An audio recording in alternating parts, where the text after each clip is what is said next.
Mission 1. Unfuck this house. This video contains massive spoilers for In Golden Flame. If you're planning on playing in this adventure, do not watch any further. Downtime 1. Drinks are on me. It takes another 2 weeks to return to Hell's Gate. By then, the news is all over the system. Andros Capella is dead, and the PCs killed him. It doesn't matter if that's not what actually happened. The people of Calliope saw the PCs and Andros Capella walk into that ship, and only the PCs walked out. The Hellhounds have sworn revenge for their slain leader, but rumor has it they're in serious disarray and in no position to make good on those threats. Getting the printer part to the station relieves an immense amount of pressure, alleviating the many precarious shortages the station was experiencing. Tick a segment on the station stability clock. Additionally, if the clock has 4 or more segments filled, Jerry is able to set aside a little something as thanks for the players. The PCs gain Jerry's care package, which they can use later in Chapter 2. Jerry's care package. Favors, limited to a bunch of icebreaker currency, a few backstage passes, a case of Elysian champagne, a scrawled note containing the passphrases to several of the niche interest clubs, and VIP tickets to the next championship mech bout. Kick your feet up and relax. You deserve it. Expend a charge when you're on the icebreaker and not in immediate danger. You can take a downtime action appropriate to the situation right now. Regardless, the players are able to undertake a full repair now that the printer is running again, and with a moment to breathe, they can take a downtime action. At some point, Jerry signs some requisition forms and the PCs advance to license level 1. Run a few vignettes to explain how they get their new gear.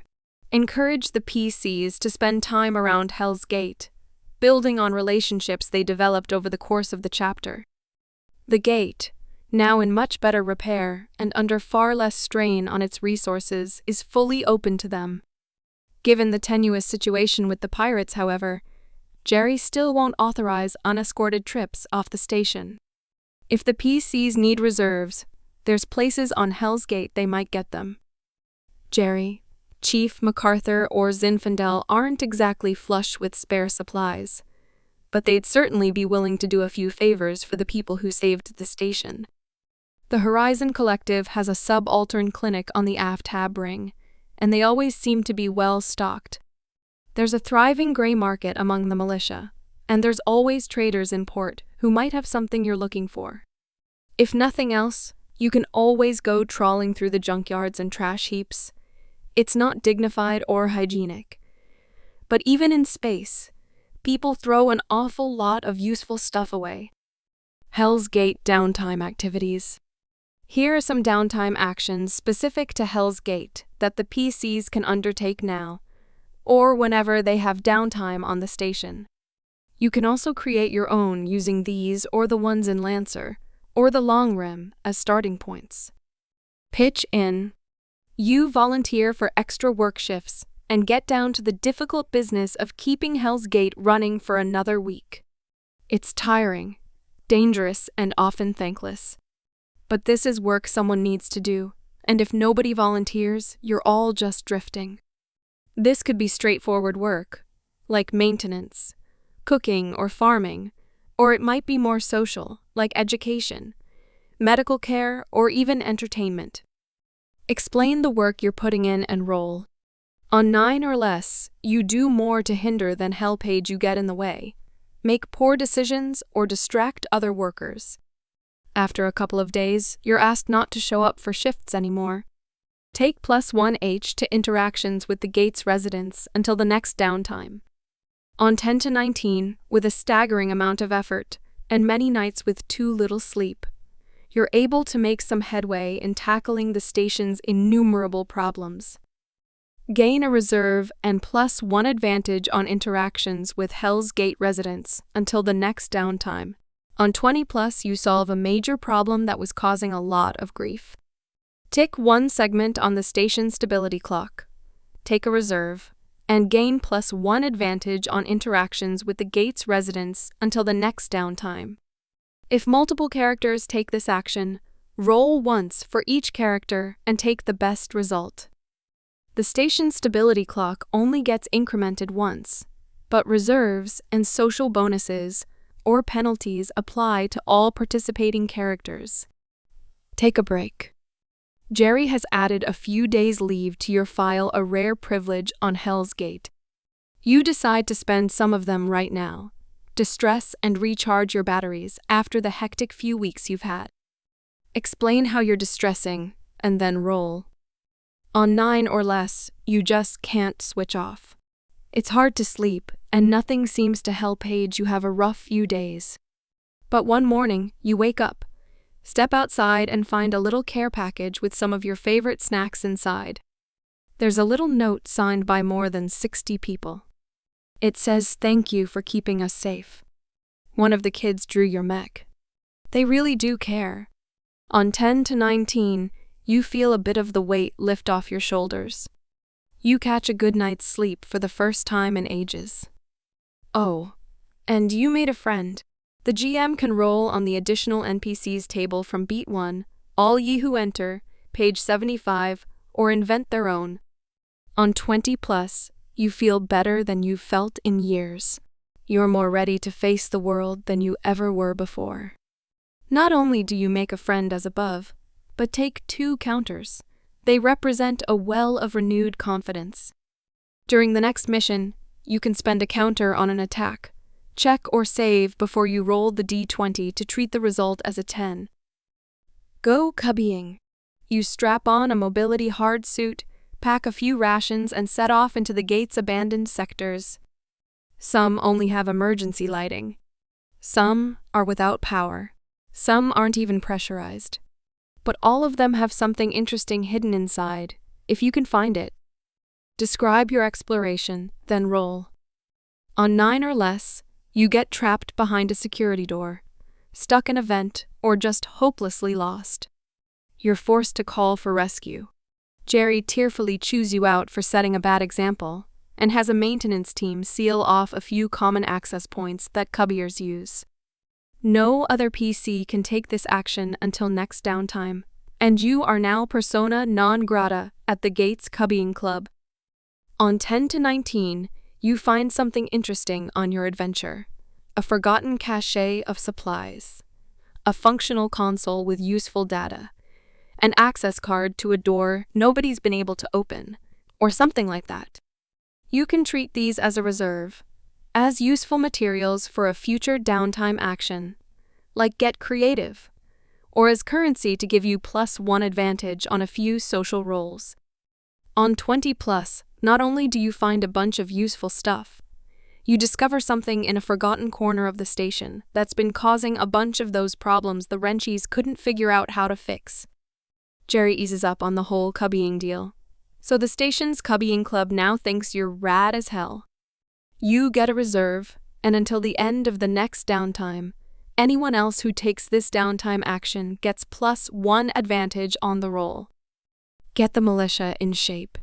You take a look at the duty roster, review recent combat footage, and knuckle down to the task of strengthening the militia. This could mean leading combat drills in the simulators, finding new recruits to fill holes in the lineup, negotiating a contract for better equipment, or direct one-to-one mentoring. Being mech pilots, it's most likely that you're working with, training and equipping other mech pilots. But the militia also includes conventional infantry and subline spacecraft, so expertise in these fields is also useful. Outline your approach, then roll. On 9 or less, you're running into issues at every turn. The budget isn't there, or the equipment is for shit, or the new recruits can't tell one end of a rifle from the other after 6 tries. It's going to take way more work before you can fix this mess, but some progress has been made at least. Next time you take this action, upgrade your result to the next best result. 9 or less becomes 10 to 19, and 10 to 19 becomes 20+. On 10 to 19, tick a segment on the militia readiness clock, but only if you do one of the following. Contribute some of your own money or equipment. Give up a lot of your time, energy, and attention. Do a serious, difficult favor for someone if you commit to one of these options. Play out a scene or two to explain how you accomplish it. On 20+, your ideas meet with remarkable success, and you start to see improvements almost immediately. Tick a segment on the militia readiness clock. If multiple characters take this action, roll once for each character and take the best result instead of applying each result individually.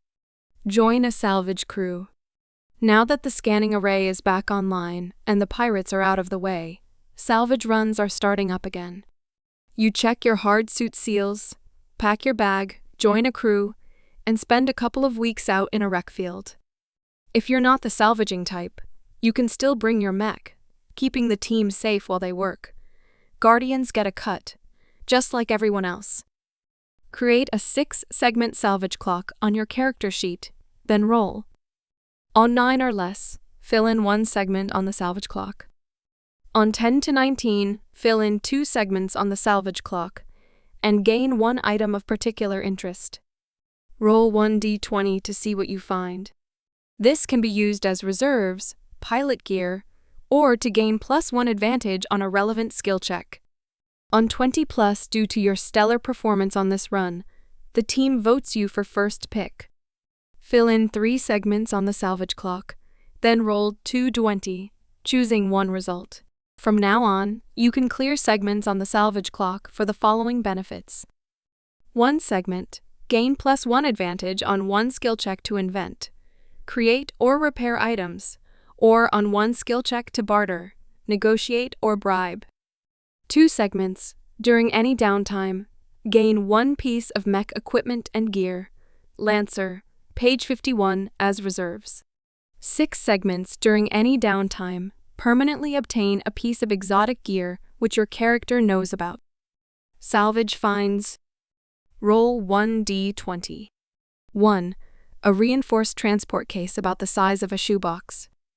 It contains financial documents from the end of the Pyrite Age, and they detail a truly staggering number of accounting irregularities at Maddox and Hayden.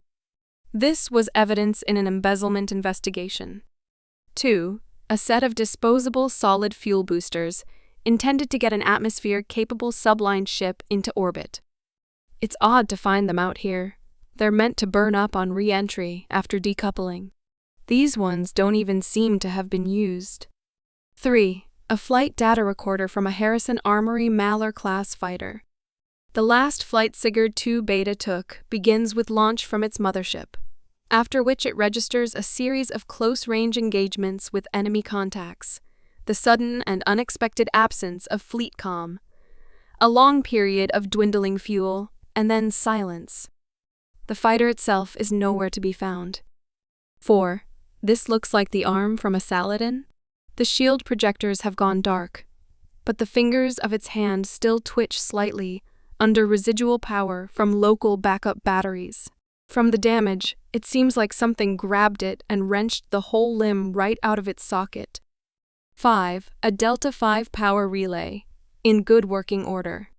Man, ain't life one hell of a joke? All that trouble, and one was just floating out here. Jerry won't appreciate the irony, but it'll be good to have a spare. 6. Some sort of electromagnetic accelerator. It's too beaten up to make out what it used to be part of. Too large to be from a kinetic weapon, but too small to be from the launch catapult of a carrier. The electronics are totally fused, but the neodymium elements are still good.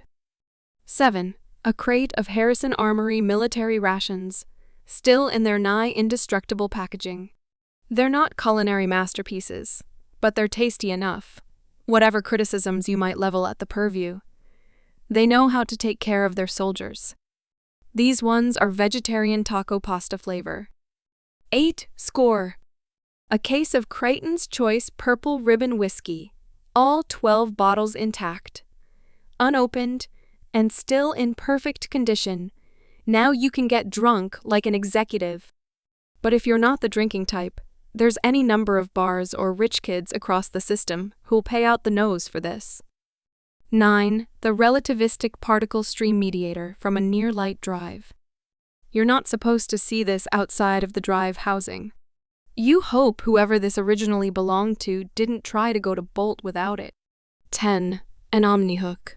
Not only is it still functional, it's actively broadcasting when you pick it up page.